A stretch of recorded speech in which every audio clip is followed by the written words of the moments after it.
Bàbá ní orúkọ Jésù, ayérayé nínú àwọn ọ̀run ìjìnlẹ̀ ìfẹ́, ọba tí ó pọ̀ nípa àti agbára, gba ọpẹ́ wa. Ọlọ́run à ń lọ nínú ọ̀rọ̀ rẹ, darapọ̀ mọ́ wa. Bíbí látètè kọ́ ṣe sáà ní ọ̀rọ̀ wà pẹ̀lú Ọlọ́run, Ọlọ́run sì ní ọ̀rọ̀ náà. Ọlọ́run tún wá sọra rẹ jáde o. Ọlọ́run wá yìnra rẹ lógo. Jẹ́ kí ọ̀rọ̀ rẹ jẹ́ kí ó mú wa yè. Ọ̀rọ̀ rẹ jẹ́ kí ó mú wa gbọ́n. Ọ̀rọ̀ rẹ jẹ́ kí ó mú wa délé ògo. Kí gbogbo ògo jẹ́ tirẹ̀, kí ìdáláre ó jẹ́ tiwa. Ní orúkọ ńlá Jesu Kristi, Olúwa àti Olùgbàlà wa. Àmín. Àyànfẹ́ mo kí n káàbọ̀ sí abala ìhìnrere náà lórí ètò yín ètò wa ẹ̀kú ọjọ́ ìsinmi. Láti bí ọ̀sẹ̀ bíi mélòó kan sẹ́yìn ni a ti bẹ̀rẹ̀ àkórí kan tí a pè ní Jesu Kristi Majiyagbe àwọn tí ó gbàgbọ́. Lónìí a tẹ̀ wájú ní abẹ́ ẹ̀kọ́ ọ̀hún. Mo tiẹ̀ ti ń rò pé a tiẹ̀ ti tẹnu ẹ̀ bodò lọ́sẹ̀ tó kọjá. Àmọ́ á jẹ́ pé ó sì ní nǹkan kan tí Ọlọ́run fẹ́ mú jáde fún wa. Náà ni a fi tẹ̀síwájú ní abẹ́ àkórí ọ̀hún tí a máa pè ní Jesu Kristi Majiyagbe àwọn tí ó gbàgbọ́ apá ẹlẹ́ẹ̀kẹta. Nínú ìwé Pétérù kìíní orí 4 ẹsẹ̀ 13 náà ni a ti gbé ọ̀rọ̀ wa ró tí a ti ń kẹ́kọ̀ọ́ láti bí ọ̀sẹ̀ bíi méje sẹ́yìn. Ṣùgbọ́n níwọ̀n bí ẹ̀yin ti jẹ́ alábàápín ìyà Kristi, ẹ máa yọ̀ kí ẹ̀yin kí ó lè yọ ayọ̀ púpọ̀ nígbà tí a bá fi ògo rẹ̀ hàn. Àyànfẹ́, ọ̀rọ̀ Ọlọ́run ni a kà sí wa létí nínú ìwé Pétérù kìíní orí 4 ẹsẹ̀ 13 tó wípé ṣùgbọ́n níwọ̀n bí ẹ̀yin ti jẹ́ alábàápín ìyà Kristi, but rejoice in as much as ye are partakers of Christ. Ẹ máa yọ̀, but rejoice, ẹ máa yọ̀. Mo wí fún yín pé ìyà pọ̀ nínú ayé, pé oríṣiríṣi ìyà ni ó wà, ṣùgbọ́n Jésù ni Majiyagbe àwọn tí ó gbàgbọ́. Bí ènìyàn ò bá fẹ́ jìyà gbé, àwọn Yorùbá sọ wípé ká má bàa jìyà ni a ṣe ń yá mọ́ jìyà lọ́fà. Ó ní tí àwọn Yorùbá rí kó tó di wípé wọ́n parí òwe bẹ́ẹ̀. Èmi wá ń sọ fún yín wípé bí ènìyàn ò bá fẹ́ jẹ ìyà gbé láyé, irú ẹni bẹ́ẹ̀ nílò Kristi Jésù. Torí pé Kristi Jésù ni Majiyagbe àwọn tí ó gbàgbọ́. Torí pé kò sí bí a ti ṣe tí ènìyàn ò ní la ìyà kan tàbí òmíràn kọjá. Torí nínú ayé yìí náà ni ìyà wà. Ìyà sodo sínú ayé. Àwọn ènìyàn á máa jẹ ìyà, ìyà á sì máa jẹ àwọn ènìyàn. Ṣùgbọ́n ẹni tó bá ní Kristi Jésù, òun ti ní Majiyagbe ní tiẹ̀. Torí bó ti lè wù kó rí irú ìyà èyíkéyìí tó lè wù kí ó tọ́wò, irú ìyà èyíkéyìí tó lè wù kó dojúkọ. Bí ẹni tó ń bá ti ní Kristi Jésù, Jésù yóò padà sanjọ́ fún, torí pé Majiyagbe ni. Ìyà èyíkéyìí tó lè wù ká jẹ, a ò jẹ́ gbé, torí pé àti ní Jésù. Ẹni tó jẹ́ wípé nígbà tóun náà wá sáyé, òun náà tọ́ lára àwọn ìyà yìí náà wò. Àwọn ìyà tí ojú Jésù rí, ó ti ẹ̀já mọ̀ pé ojú wa pẹ̀lú yóò rí. Ṣùgbọ́n kájújú ká torí pé òun ti ṣẹ́gun ayé. Àyànfẹ́, mo wí fún yín wá láti bí ọ̀sẹ̀ bíi mélòó kan sẹ́yìn, mo wá ní àwọn ìyà mélòó gan ló ti ẹ̀ wà láyé, mo ló pọ̀ àlè mẹ́nu bà tán. Ọ̀pọ̀lọpọ̀ àwọn ìyà tẹ́yìn gan tẹ́ mọ̀ tẹ́ ò ní lè sọ. Ọ̀pọ̀lọpọ̀ ìdojúkọ, ọ̀pọ̀lọpọ̀ ní àwọn ìlà kọjá tó jẹ́ wípé a lè sọ tán. Ṣùgbọ́n wọ́n mẹ́nu bà àwọn ìyà díẹ̀ tó wà nínú ayé lónìí tí a gbé yẹ̀wò láti fi mọ̀ wípé bí a bá lè di òpó Kristi mú, bí àwa bá ní Kristi Jésù lólúwa àti olùgbàlà tí ìgbàlà ọkàn yín dájú, mo fi ń dá yín lójú pé ẹ ò ní jìyà gbé, torí pé Jésù ni Majiyagbe àwọn tí ó gbàgbọ́. Mo wí fún yín pé mo wà nílé ìjọsìn ní bí ọ̀sẹ̀ bíi mélòó kan sẹ́yìn tí ẹ̀mí Ọlọ́run tọ̀ mí wá tó wí fún pé bí kò bá ṣe ti Jésù ni, irú èmi tí mò ń bá yín sọ̀rọ̀ ìbá kan jìyà gbé ni. Tó rú mi sókè láti ṣiṣẹ́ lórí àkòrí ìgan rí, mo jókòó ni ọ̀rọ̀ ń sì tọ̀ mí wá tó wí pé bí kò bá ṣe Kristi ni nínú ayé rẹ. Mo wá wọlé ayé mi náà títí pé bí kò bá ṣe Jésù ni, ọ̀pọ̀lọpọ̀ àwọn ń tá a dojúkọ, ọ̀pọ̀lọpọ̀ àwọn ìyà léléyìí tó jẹ́ wípé gan tí ò tiẹ̀ tí ì farahàn pé tí ì bá ṣe ti Jésù ni èèyàn ó kàn jìyà gbé. Ṣùgbọ́n ọpẹ́ ni fún Ọlọ́run, torí pé ó fún wa ní ọmọ bíbí rẹ̀ kan ṣoṣo, Kristi Jésù, ẹni tó kú lórí igi àgbélébù, ẹni tó ti kọ́kọ́ tọ́ ìyàwó káwa ìyó tó tọ́ wò, ẹni tó ti kọ́kọ́ tọ́ àwọn ìdojúkọ tí a lè sọ pé ní ìdojúkọ tàbí ìlàkọjá táwa ní yìí. Òun tiẹ̀ ti lẹ̀ yìí tó jù bẹ́ẹ̀ kọjá, ìrírí rẹ̀ ju tiwa lọ. Òun ni Majiyagbe wa, ó ti ṣáájú wa lọ rèé jókòó, ó ní èmi ń lọ rèé pèsè àyè fún yín nílé bàbá mi, ọ̀pọ̀lọpọ̀ ibùgbé ló wà ń bẹ̀. Gbogbo wọ̀nyí náà ni mo ṣàlàyé rẹ̀ lọ́sẹ̀ tó kọjá. Ẹ já mẹ́nubà àwọn ìyà díẹ̀. Wọ́n sọ̀rọ̀ lórí àwọn ìyà díẹ̀ tó ní ṣe ìyà bíi 9 àwọn bíi mẹ́sàn-án ó pọ̀ jù bẹ́ẹ̀ lọ ṣùgbọ́n wọ́n kàn mẹ́nubà bíi mẹ́sàn-án lónìí kó tó di wípé a mú ọ̀rọ̀ àkòrí ọ̀hún wá sí ìdánudúró tá a wà tẹ̀ wájú lábẹ́ àkòrí mi ní ọ̀sẹ̀ tó ń bọ̀. Àyànfẹ́ nínú àwọn bíi mẹ́sàn-án yìí àwọn ọ̀rọ̀ bíi mẹ́sàn-án àwọn ìyà bíi mẹ́sàn-án yìí wọ́n wàá pín wọn sí abẹ́ ìsọ̀rí bíi márùn-ún kí a lè tètè ṣiṣẹ́ lé lórí torí àkókò wa. Àyànfẹ́ ìyà ó pọ̀ jàǹtìrẹrẹ tá a lè mẹ́nubà tán ṣùgbọ́n ìkànjá mẹ́nubà bíi mẹ́sàn-án yìí lára rẹ̀ láti rí ìyà àìní, ìyà òṣì ó jẹ́ ẹlẹ́ẹ̀kejì, ìyà ìrẹ́jẹ ó jẹ́ ẹlẹ́ẹ̀kẹta, ìyà ìlàkọjá ó di ẹlẹ́ẹ̀kẹrin, ìyà ìpọ́njú márùn-ún, ìyà inúnibíni ẹlẹ́ẹ̀kẹfanu, ìyà ìrere ńkọ́ ẹlẹ́ẹ̀keje, ìyà ìsọ̀rọ̀ òdì sí, ìyà ìmọ̀dí àti bẹ́ẹ̀ bẹ́ẹ̀ lọ tá ò lè sọ tán. Wọ́n wàá kó gbogbo ẹ̀ sí abẹ́ ìsọ̀rí bíi márùn-ún. Àyànfẹ́ ẹ já bẹ̀rẹ̀ pẹ̀lú ìyà àìní àti òṣì. Eléyìí ló wáyé àti ẹ̀rí àwọn àpẹẹrẹ rẹ̀ nínú Bíbélì. Ẹ rántí Lásárù òun ọlọ́rọ̀, Lásárù elégbò,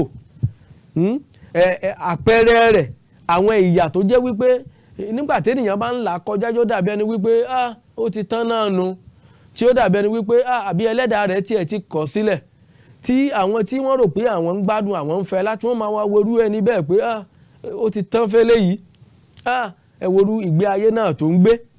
Bẹ́ẹ̀ náà ni a rí ìyà ìrẹ́jẹ àti ìlàkọjá. Àyànfẹ́ gbogbo wa la mọ̀ tó padà tó ṣẹlẹ̀ sí Nábótì tí ayé rẹ́jẹ tán fìyà jẹ lórí nǹkan àní ẹ̀, lórí tó jogún bá lọ́wọ́ àwọn bàbá rẹ̀. Ẹ̀yin náà mọ̀ tí Áhábù àti ìyàwó rẹ̀ Jésíbẹ́lì mọ̀ tán fojú Nábótì rí. Ìyà ìrẹ́jẹ ló máa ń wà nínú ayé ọ̀pọ̀lọpọ̀ àwọn èèyàn ní ayé ti rẹ́jẹ, ọ̀pọ̀lọpọ̀ àwọn èèyàn ni wọ́n wà nínú ìyà àìní àti òṣì. Wọ́n á tiẹ̀ máa sọ wípé eléyìí ó sì lóun ní Jésù, wọ́n á ní bó ṣe sin lọ́hun tó, àìní sì ń bá ọ̀pọ̀lọpọ̀ fira. Àwọn ìyà tí Sátánì máa fi ń jẹ ènìyàn nìyẹn. Sátánì a máa fi àìní àti òṣì bá àwọn tí wọ́n pera wọn lónígbàgbọ́, ó máa ń fi ń bá wọn jà lọ́pọ̀lọpọ̀. Yóò wá dàbí ẹni wípé irú ẹni bẹ́ẹ̀ lọ́pọ̀ ọgbà dàbí ẹni pé ẹnu rẹ̀ gan ò fẹ́ tọrọ. Bí ó bá tiẹ̀ ń wàásù ìrere wọn wípé bàbá ẹgbẹ́nu dákẹ́ ẹ̀yin tẹ́ẹ̀ tí mọ̀ tẹ́ jẹ. Àwọn èèyàn tí wọn ò gbọ̀jẹ̀gẹ́, àwọn tí wọ́n pa òfin Ọlọ́run mọ́ tán sọ wípé wọn ò ní fi oúnjẹ àdídùn ọba bara wọn jẹ́. Sátánì á wá gbógun àìní tì wọ́n. Àìní Sátánì máa ń fi ń bá ọ̀pọ̀lọpọ̀ jà, ìyà ni.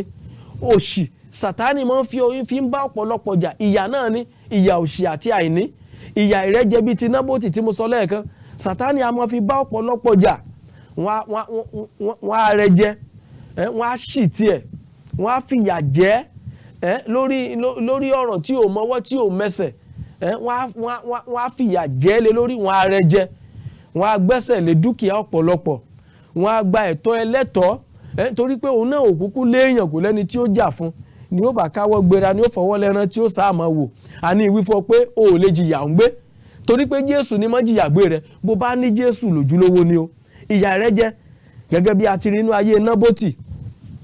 Ìyà ìlàkọjá ńkọ́, ìyà ìrẹ́jẹ ẹ̀jẹ̀já sọ ẹ wo Dáníẹ́lì náà, ẹ wo ìrẹ́jẹ, ẹ wo bí wọ́n ti di pàǹpá nínú ìwé Dáníẹ́lì orí 6, ẹ wo bí wọ́n ti di pàǹpá mọ́, ẹ rí bọ́n ṣe dìtẹ̀ mọ́, pé kò gbọ́dọ̀ gbàdúrà wọn torí pé Dáníẹ́lì ń gbàdúrà sọ́lọ́run rẹ̀.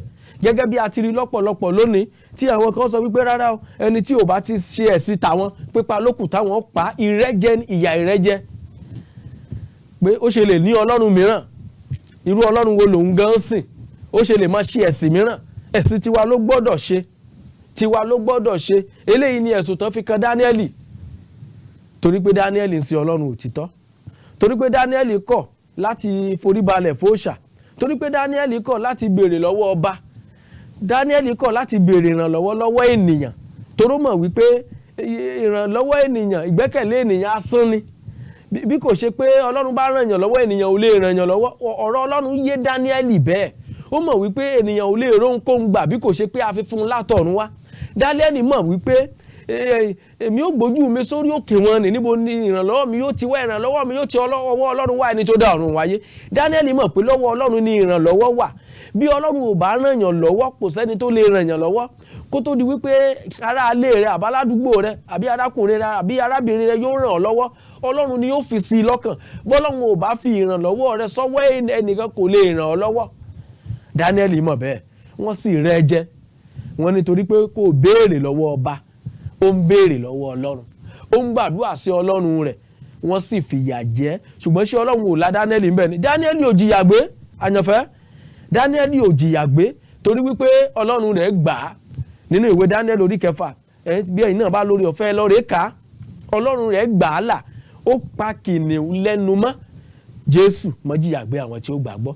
Ìwọ dúró lórí òtítọ́ rẹ̀ má torí pé òun ṣe òtítọ́ náà ṣe rẹ́ ọ jẹ torí pé oní Kristi Jesu wọ́n fìyà rẹ̀ jẹ lọ wá fẹ́ torí ọ wá fẹ́ pẹ̀yìn dà rárá má ìwọ sáà dúró lórí òtítọ́ ìyà rẹ̀ jẹ wà ṣùgbọ́n Jesu ni Majiyagbe àwọn tí ó gbàgbọ́. Ìyà ìlàkọjá ńkọ́ ẹ wo ohun tí Joseph náà là kọjá ẹ wo ìlàkọjá tiẹ̀ Joseph lálàá rere Joseph ní àfojúsùn ohun tó dára ó ní ìran rere ó ní àlá rere ó sì sọ fáwọn arákùnrin rẹ̀ ìtọ́lọ́run fi hàn mí rè ní tí wọ́n dà lẹ́yìn wá ọ̀la rè àwọn ènìyàn gbógun tì í ó bẹ̀rẹ̀ sí ní jìyà ìyà ìlàkọjá wọ́n dìtẹ̀ mọ́ wọ́n tà á sóko ẹrú ọmọ ọlọ́lá ọmọ onílé ọlọ́nà padà wà á dẹrú àṣẹ wípé ọ̀nà ló jìn ẹrú pàápàá ní baba nígbà tí Joseph di èrò ilẹ̀ Íjíbítì ó dẹrú ọmọ Jákọ́bù ẹni tó ní baba wá dàbí aláìní baba ó dẹrú ó bẹ̀rẹ̀ sí ní jìyà ìyà ìlàkọjá ó dá àárín kan ìyàwó ọ̀gá rẹ̀ tó fẹ́ fipá mú pé kó bá òun ṣe ó kọ̀ jálẹ̀ tó ló mọrú ọmọ ẹni tóun ṣe ó mọ ẹ̀kọ́ ọ̀rọ̀ Ọlọ́run tóun ti kọ́ látọ̀dọ̀ bàbá rẹ̀ wá bàbá rẹ̀ ti fi ìlànà Ọlọ́run yé àyànfẹ́ eléyìí ti mọ Ọlọ́run nígbà tí kò tiẹ̀ tí ì sí òfin pàápàá nígbà tí òfin kò tí ì dé ṣùgbọ́n nítorí wípé ó bẹ̀rù Ọlọ́run àyànfẹ́ torí pé ó jẹ́ ẹni tí ó sá fún ẹ̀ṣẹ̀ ó jẹ́ ẹni tí ó bẹ̀rù Ọlọ́run ó ní ìlàkọjá tiẹ̀ gẹ́gẹ́ bí ọ̀pọ̀lọpọ̀ ènìyàn ṣe ní ìlàkọjá lónìí torí pé ó jẹ́ Kristẹni kò sọ wípé kò ní ìlàkọjá àyànfẹ́ torí pé o ti gba Jésù lólúwa àtolùgbàlà ìyẹn ò sọ wípé káwọn ènìyàn má rẹ́ ọ jẹ torí pé o ti gba Jésù lólúwa àtolùgbàlà kò sọ wípé kí àìní àti òṣì kàn má fẹ́ máa yọwọ́ kọ́wọ́ torí Sátánì náà ló máa ń dẹ gbogbo nǹkan wọ̀nyí ìyà àìní Sátánì a máa fi bá Kristẹni jà ìyà òṣì Sátánì a máa fi bá Kristẹni jà ìyà ìrẹ́jẹ kárẹ́nijẹ lọ́tún kárẹ́jẹ lọ́sì Sátánì a máa fi bá ni jà àyànfẹ́ ìyà ìlàkọjá lára àwọn ogun tí Sátánì inú máa ń gbé ti àwọn ọmọ Ọlọ́run nìyí mo ti bẹ́ sórí ọlẹ́ẹ̀kẹrin nù wo ni mo fi ń ṣàlàyé pé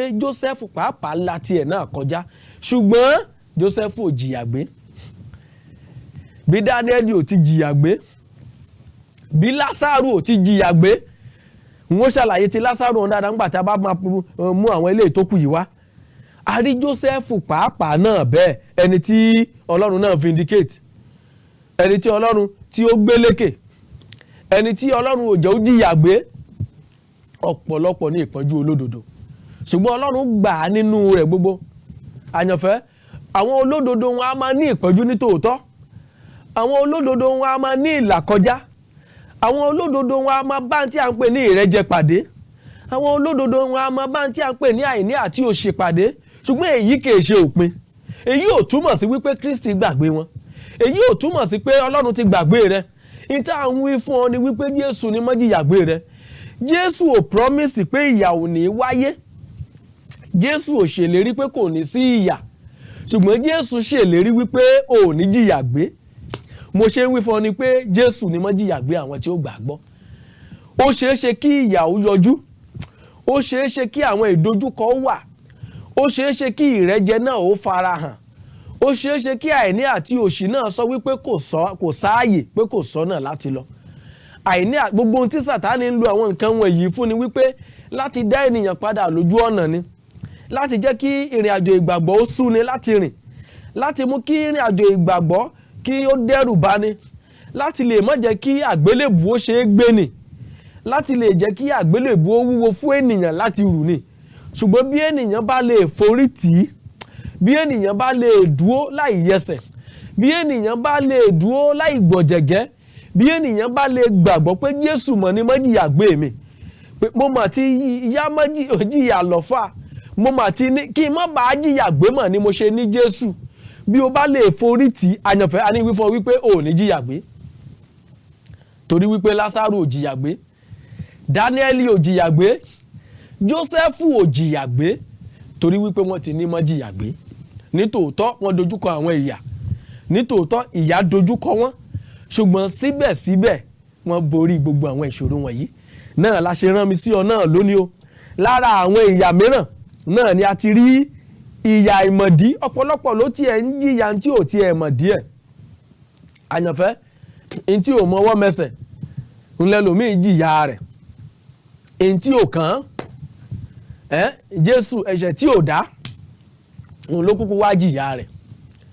Jésù kọ́ ló kúkú dẹ́ṣẹ̀, Jésù kọ́ ló kúkú ṣàìgbọ́ràn nínú ọgbà Édẹ́nì, Jésù kọ́ ni Sátánì tàn, Jésù kọ́ ní kúkú fẹ́yàwó oníyàwó, Jésù kọ́ ní jalè, ṣùgbọ́n ó jìyà tí ó mọ̀dí.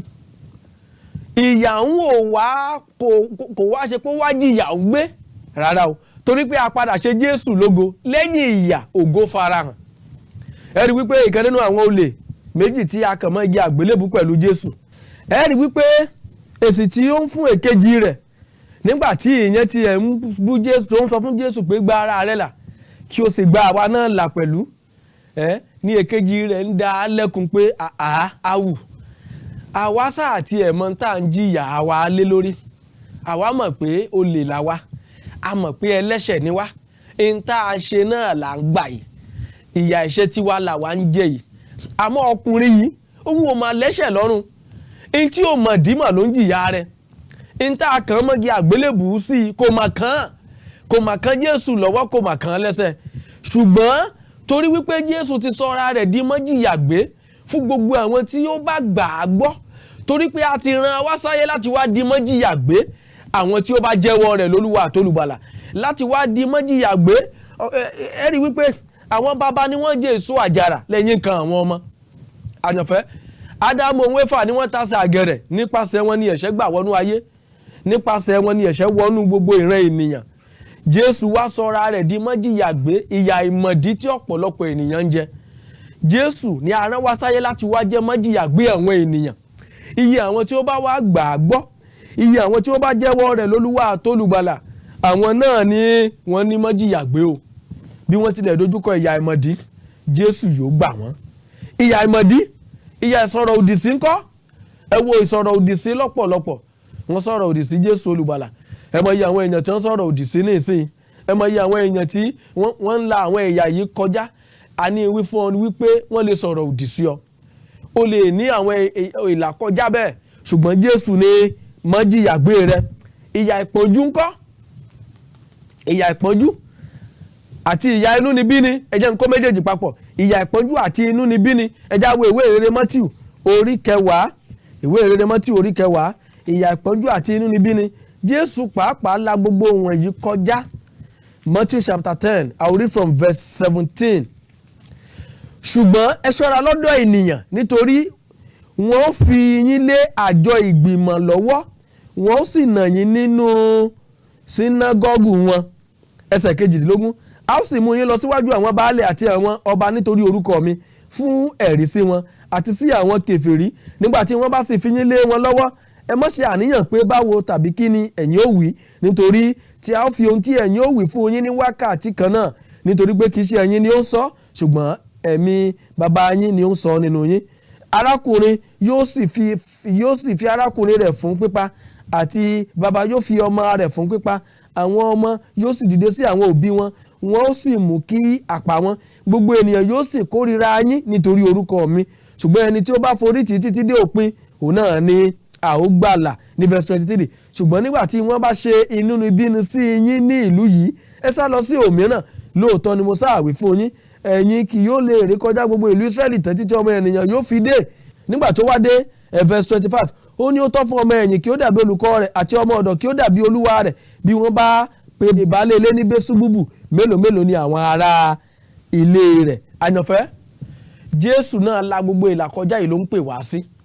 wọ́n ṣe inúnibíni sí wa ní ẹsẹ̀ 23 ṣùgbọ́n nígbà tí wọ́n bá ṣe inúnibíni sí yín ní ìlú yìí àwọn ìyà inúnibíni ìyà ìpọ́njú ó wà ṣùgbọ́n Jésù ni Májiyàgbé àwọn tí ó bá gbà á gbọ́ bí wọ́n bá tilẹ̀ ṣe inúnibíni sí àwọn tí ó gba Jésù gbọ́ bí wọ́n bá tilẹ̀ pọ́n àwọn tí ó ní Jésù lólúwa àtolùgbàlà bí wọ́n tilẹ̀ pọ́n wọn lójú a lè ṣe inúnibíni sí wọn a lè pọ́n wọn lójú a lè fi àìní bá wọn jà a lè fi òṣì bá wọn jà a lè fi ìyà ìrẹ́jẹ lọ̀ wọ́n àyànfẹ́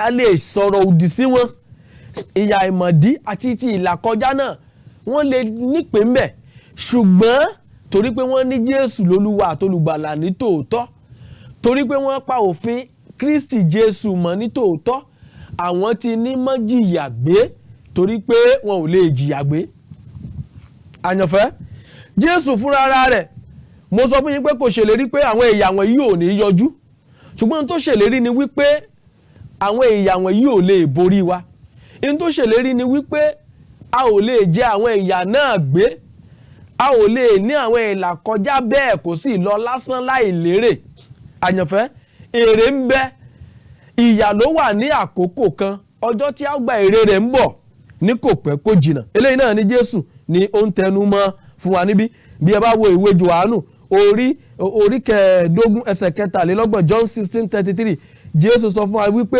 nínú ayé àwa ò rí ìpọ́njú ṣùgbọ́n ó ní ká tújú ká nítorí pé òun ti ṣẹ́gun ayé ìwé Jòhánù orí 15 ẹsẹ̀ 23 nǹkan wọ̀nyí ni mo ti sọ fún yín tẹ́lẹ̀ kí ẹ̀yin kí ó lè ní àlàáfíà nínú mi nínú ayé ẹ̀yin ó ní ìpọ́njú o ìyà ìpọ́njú ni mo ń ṣàlàyé fún yín ìyà ìpọ́njú àti inúnibíni ẹni pé mo ti mú inúnibíni wálẹ̀ kan nínú ìwé ìrere Mátíù ìwé ìrere Mátíù orí 10 ẹsẹ̀ 23 ṣùgbọ́n nígbà tí wọ́n bá ṣe inúnibíni sí yín ní ìlú yìí Jésù ò ṣèlérí pé kò ní sí inúnibíni kò sọ wípé wọn ò ní ṣe inúnibíni sí Kristẹni kò sọ wípé wọn ò ní pọ́n Kristẹni lójú ṣùgbọ́n ó ń ṣe ìlérí pé a ó borí ó ń ṣe ìlérí wípé èrè ń bẹ fún wa ó ń ṣe ìlérí wípé a ò ní jìyà gbé òun ló ń sọ nínú ìwé Jòhánù orí 16 ẹsẹ̀ 23 nǹkan wọ̀nyí ni mo ti sọ fún yín tẹ́lẹ̀ kí ẹ̀yin kí ó lè ní àlàáfíà nínú mi nínú ayé ẹ̀yin ó ní ìpọ́njú ṣùgbọ́n ẹ tújú ká mo ti ṣẹ́gun ayé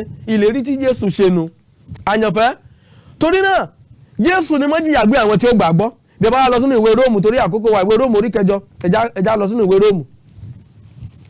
Róòmù orí 8 the book of Romans chapter 8 I will read verse 11 verse 17 and verse 25 ìwé Róòmù orí 8 ẹsẹ̀ 11 ṣùgbọ́n bí ẹ̀mí ẹni tí ó jí Jésù dìde kúrò nínú òkú bá ń gbé inú yín ẹni tí ó jí Kristi Jésù dìde kúrò nínú òkú yóò fi ẹ̀mí rẹ̀ tí ń gbé inú yín sọ ara kíkún yín di ààyè pẹ̀lú bí ẹ̀mí ẹni tí ó jí Kristi dìde ìyún ẹ̀mí mímọ́ Ọlọ́run bó bá ń gbé inú ẹ̀yin Kristẹni bí ó bá ń gbé inú ẹ̀yin onígbàgbọ́ tí ó bá ń gbé nínú ẹ̀yin ọmọlẹ́yìn Kristi ẹ̀yin tẹ́ gba Jésù lólúwa àtolùgbàlà bí ayé tilẹ̀ ń pọ́n yín lójú in fact bí wọ́n tilẹ̀ fìyà jẹ yín bá pọ́n yín lójú dojú ikú bí wọ́n tilẹ̀ pa yín pátápátá bí ẹ̀mí ẹni tí ó jí Kristi dìde bá ń gbénú yín yóò jí ẹ̀yin pẹ̀lú náà dìde o èrèdí tí ó sì fi jí yín dìde ni wípé kó lè jí yín dìde láti wá gba èrè yín láti bọ́ sínú ayọ̀ Olúwa yín láti wá bá Májiyàgbé yín pàdé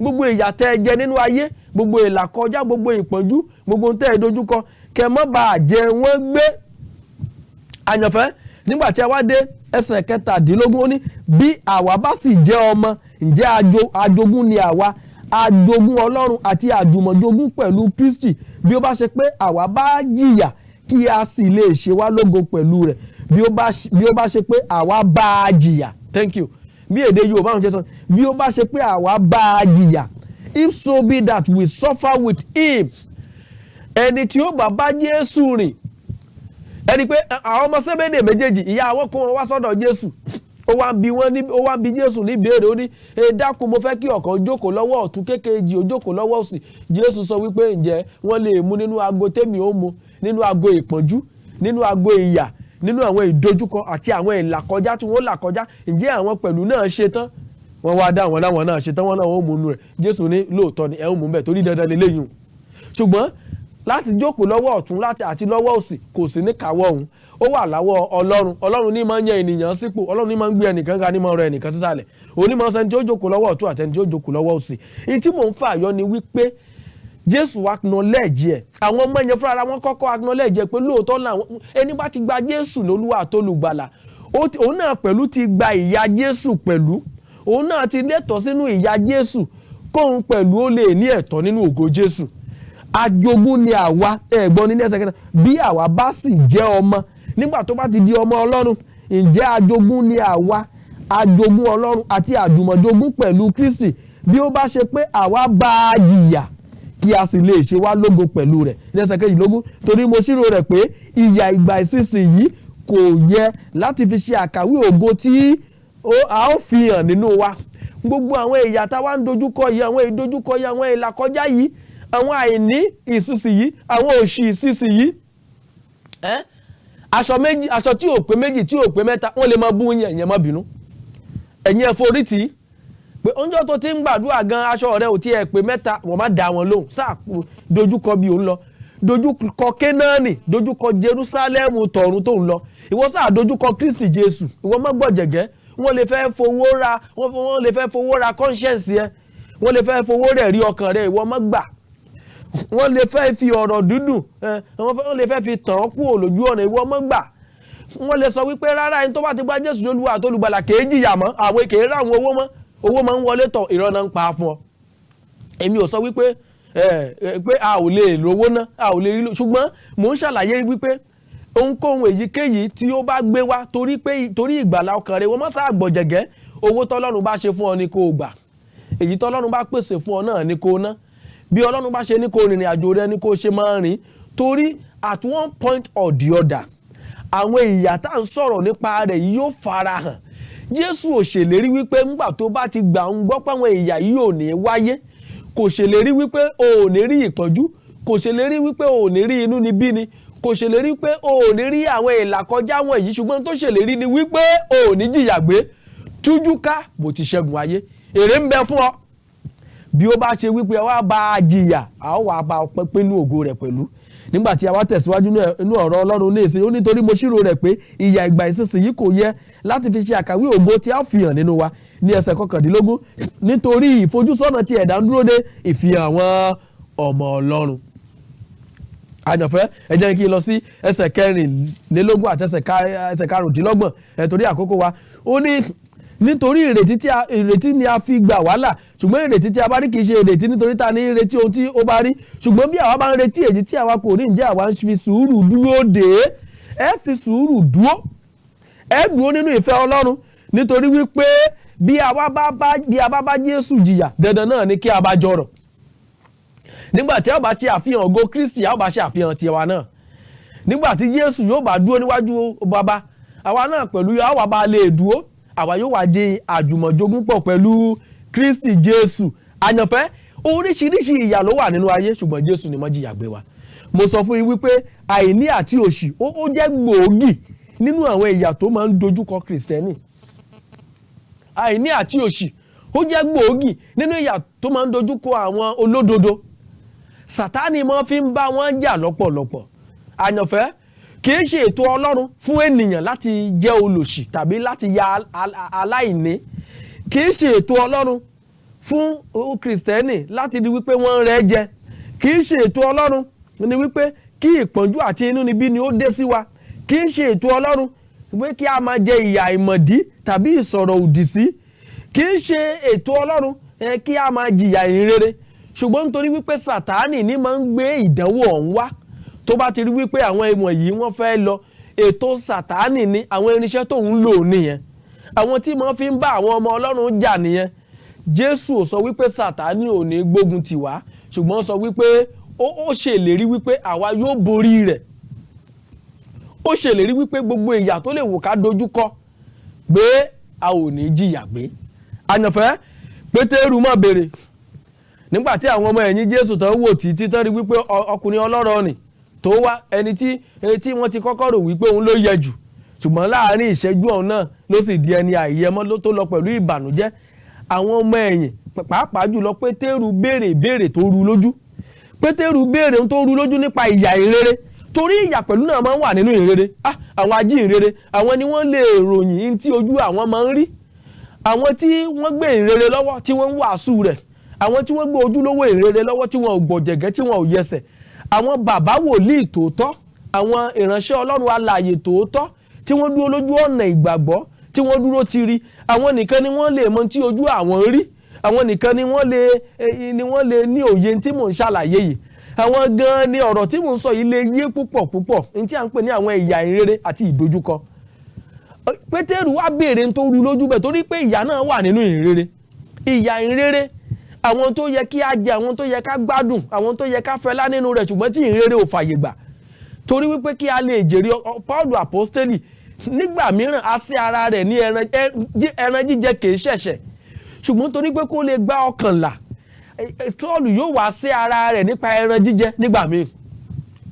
Àwọn ìṣẹ́ra ẹni, àwọn ìfara ẹni jì nítorí ìrere, àwọn tó yẹ ká jẹ gbádùn rẹ̀ ṣùgbọ́n ta kọ̀ ta nítorí ìrere kó má bàa ba ìrere jẹ́, kó má bàa di wípé àwọn ọkàn ta fẹ́ gbàlà kó má bàa di wípé a ò ní rí wọn gbàlà.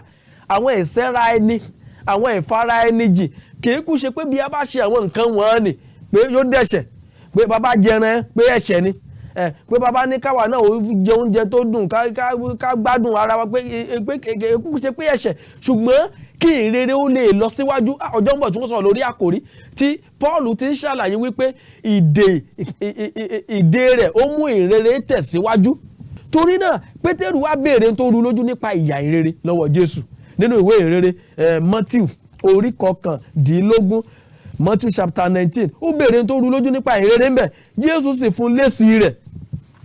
Matthew 19 verse 27 Jésù béèrè Pétérù béèrè tó rú lójú, ó ní nígbà náà ni Pétérù dáhùn ó sì wí fún un pé wò àwa ti fi gbogbo rẹ̀ sílẹ̀ àwa sì ń tọ̀ lẹ́yìn, jẹ́ kí ni àwa ó ha ní. In tó ṣẹlẹ̀ ní àyín ọ̀dọ́mọkùnrin olórọ̀ kan ló wá bá Jésù ló sì ń béèrè lọ́wọ́ rẹ̀ in tóun ó ṣe tóun ó fi dé ìjọba ọ̀run. Jésù sọ fún ó pa àwọn òfin mọ́, ó sì sọ pé ó ní gbogbo ẹ̀ ló ń pamọ́. Jésù rí pé ó yege nínú òfin, ní pípa òfin mọ́ ó yege. Ó wá ń béèrè nǹkan ẹyọ kan tó kù, kí ló kù fún mi báyìí, kí ni wọ́n ṣe tí wọ́n fi dé ìjọba ọ̀run gan. Jésù wí fún pé kó lọ ta gbogbo nǹkan ní rẹ̀, pé fún wọn tálákà kó sì gbàgbélé kó máa tọ̀ mí lẹ́yìn. Bíbélì sọ fún wa wípé ọkùnrin náà lọ pẹ̀lú ìbànújẹ́ kò lè ṣe. Pétérù wá ń béèrè ní ìsìn torí Jésù sọ ọ̀rọ̀ kan bẹ̀ tó lágbára pé ó wá ní ó ṣòro fún ní ṣíṣe. Jésù sọ ọ̀rọ̀ kan tó lágbára bẹ̀, ó ní mo wí fún yín ẹ̀wẹ̀ ó rọrùn fún ìbákasí láti wọ ojú abẹ́rẹ́ jù fún ọlọ́rọ̀ láti wọ ìjọba Ọlọ́run. Ẹsẹ̀ 24 ni mo kà wò. Ó ṣòro fún ọlọ́rọ̀ láti torí pé àwọn ọ̀rọ̀ rẹ̀ ń ló ń bójútó. Pétérù wá ń béèrè ní àyín tó rú lójú pé àwọn ọ̀rọ̀ ayé yìí àwọn ta fẹ́ dà láyé, a fi ilé ọ̀nà sílẹ̀, a fi ìwọṣọ tó dára sílẹ̀, àwọn oúnjẹ, àwọn bàtà tó dára, àwọn ìgbafẹ́, gbogbo ẹ̀ la fi ilẹ̀ yìí là ń tọ̀ lẹ́yìn Jésù. Àwọn ìyà ìrere nìyẹn, àwọn tó yà gbádùn nínú ayé akọ̀ wọ́n lẹ̀, aláwo ní a ò fẹ́ fi ayé bara wa jẹ́, àwa ti ṣe tán láti tẹ̀lé ọ lẹ́yìn. Kí wá lè re tiwa gan? Níbo lọ̀rọ̀ wa yóò wá já sí gan? Níbo lọ̀rọ̀ wa ó wá yọrí sí gan? In tó rú lójú ló béèrè pé àwa táwa kọ gbogbo ẹ̀ lẹ̀ kí wá níbo lọ̀rọ̀ wa fẹ́ yọrí sí.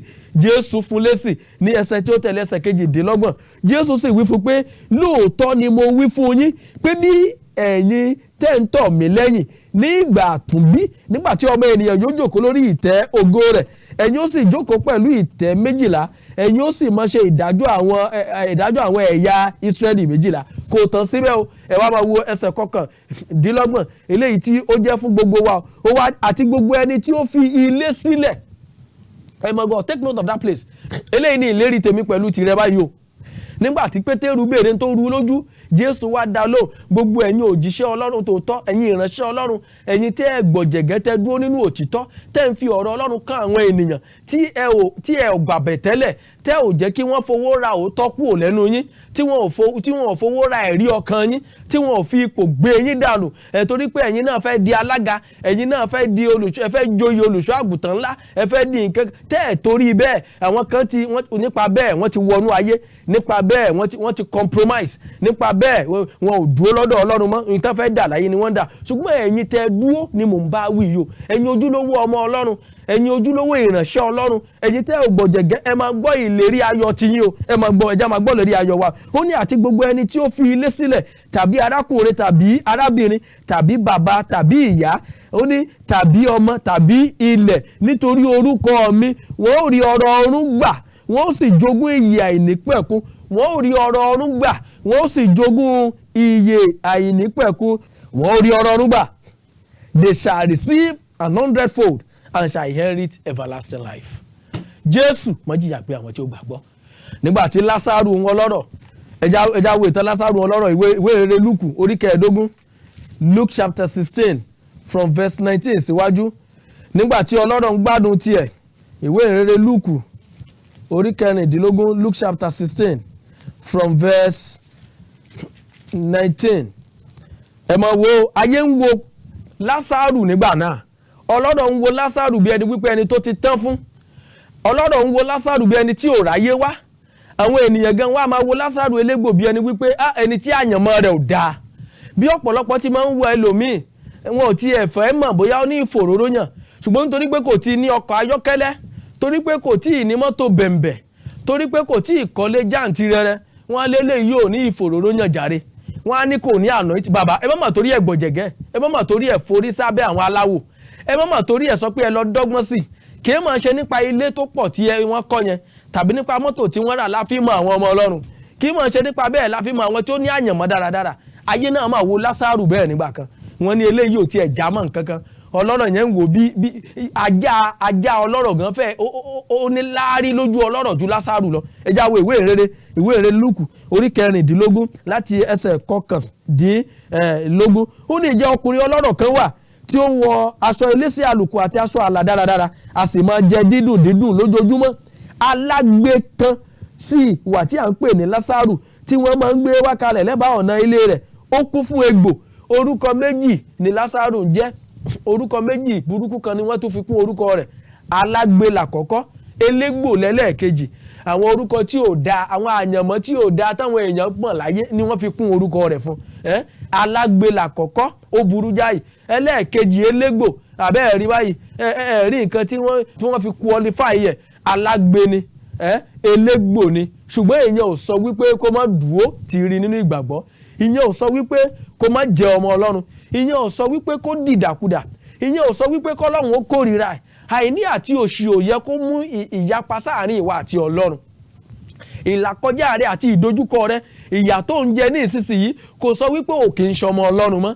ṣe ló yẹ kí ó mú ọ dúró dáadáa níwájú ẹlẹ́dàá rẹ nítorí wípé Jésù ni Májiyagbe àwọn tí ó gbàgbọ́ ẹ máa gbọ́ ó ní alágbe kan sí wa tí à ń pè ní Lásárù tí wọ́n máa ń gbé wá kalẹ̀ lẹ́bàá ọ̀nà ilé rẹ̀ ó kún fún egbò òun a sì máa fẹ́ kí a fi èérún tí ó ti orí tábìlì ọlọ́rọ̀ bọ̀ sílẹ̀ bọ́ òun àwọn ajá a sì wá wọn a sì fà á ní ojú egbò là àwọn ajá náà yóò wọ́n máa la lójú egbò ọlọ́rọ̀ yẹn ò tiẹ̀ wá rí kò tiẹ̀ wá rí dá pé ó dáa pé kóun ó tiẹ̀ fún elégbò yìí lóúnjẹ kóun tiẹ̀ fún alágbe lóúnjẹ alágbe yóò wá máa làkàkà èrò oúnjẹ tó bá ti bí orí tábìlì bọ́ kóun náà sáà tiẹ̀ lè rí nǹkan kan jẹ bí òun àtàwọn ajá gan ni wọ́n jọ máa jà sí ẹ̀wọ̀ orí ìgbé ayé tí Lásárù gbé Lásárù jẹ gbogbo ìyà náà láyé ṣùgbọ́n Lásárù ò jìyà gbé àyànfẹ́ nígbà tí adé ẹsẹ̀ 22 ó sì ṣe alágbe kú a sì ti ọwọ́ àwọn áńgẹ́lì gbé lọ sí òkè àyà Ábúráhámù ọlọ́rọ̀ náà sì kú pẹ̀lú àṣìṣe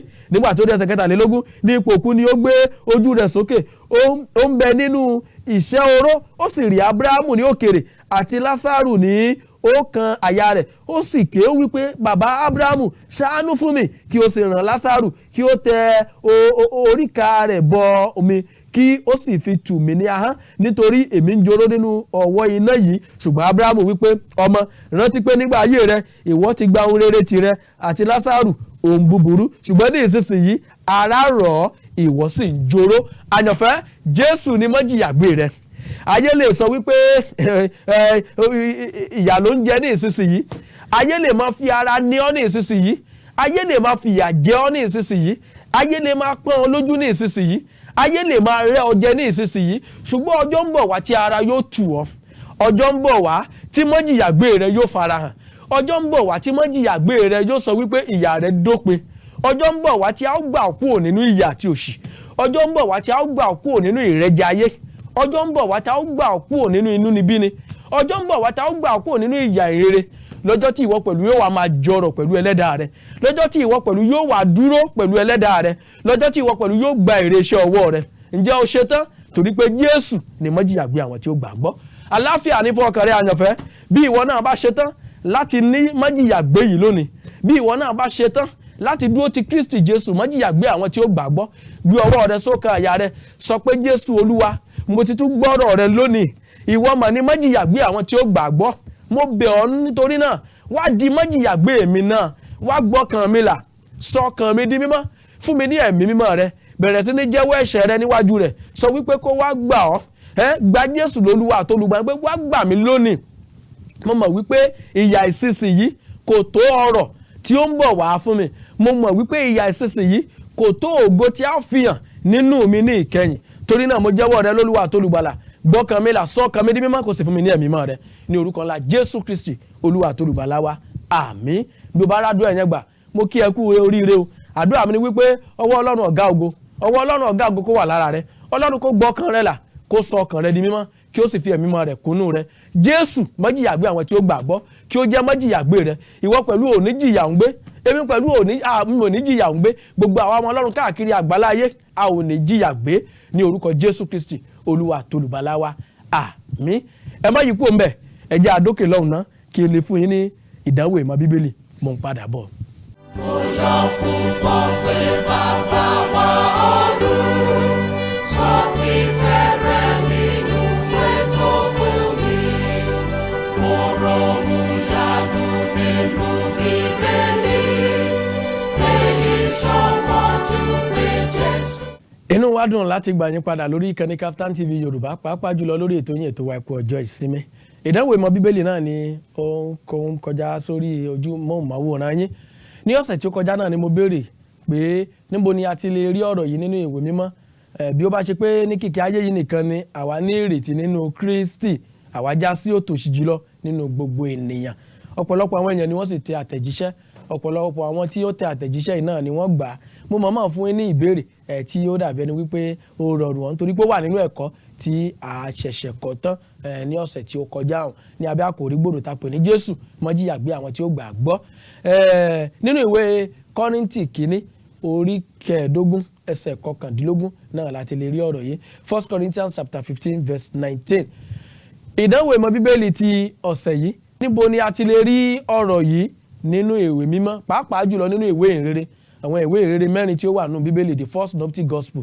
Níbẹ̀ náà ni kí ẹ ti lọ wá ọ̀rọ̀ yìí. Ní ìsinsìnyí ni ìdájọ́ ayé yìí dé.